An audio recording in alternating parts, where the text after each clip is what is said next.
Hello guys, welcome back to our channel. In this tech tutorial, we're going to teach you step by step how you can send audio or voice messages to your project and team members on Slack. Voice messages are a great way to communicate faster, share detailed explanations, and keep your workflow hands-free, especially during busy workdays or when you're on the go. So let us dive right into it and show you how you can make that happen step by step. So head over to your workspace on Slack. So let me go with, let's say, this one here for demonstration purposes. You can also go for other workspaces in your list. Different workspaces might look slightly different depending on your settings or permissions, but the process remains the same. So what you want to do after that, guys, is select the location or conversation where you'd like to send your message in. So you can go, for example, one of your workspace's channels, or send an audio message to one of your contacts here as a direct message, or even to the select party if you like. So that's totally up to you. Let me go with that channel here for demonstration purposes. Here to the right, head over to Messages, and here at the bottom inside the Messages section, you will see that text box. So you can type in your message like, I don't know, test message, something like that. This is useful if you want to mix written text and audio in the same message thread to provide more clarity. Or if you'd like to send an audio or voice message, guys, make sure that your microphone or your recording device is plugged in and linked to your computer or device.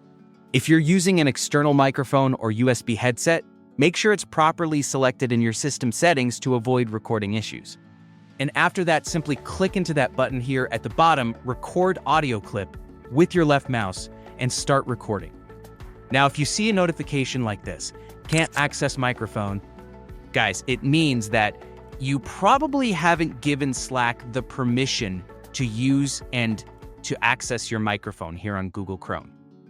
To do that here while being online or active on Slack, simply click into that button next to the Slack URL here on Google Chrome, and below, enable the microphone permission, just like that. And that's basically it. If you're using Safari or Firefox, the permission prompt might appear differently, but the concept is the same. Allow microphone access so Slack can record your voice. Now, repeat the same process, and this time it should work perfectly. So click into that button, and there you go. Now you can start recording. Speak into your microphone, and once you're ready, simply click onto that check mark here to stop recording. And the given message will be then sent as a voice message to your channel, and to all of your channel members, or to the given recipient. You may listen to the preview here or delete the message, and if you like to send it, simply press enter or click into that button here to send the message to your friends, contacts, and coworkers here in your channel. Previewing your recording is especially helpful if you're sharing instructions, updates, or explanations that need to be clear and accurate. And that's it, guys. That's how it works. Thanks for watching. Hope you enjoyed this video, and we'll see you next time on our channel. If you'd like more Slack tutorials or productivity tips, feel free to let me know in the comments. And don't forget to subscribe for more easy step-by-step tech guides, just like this one.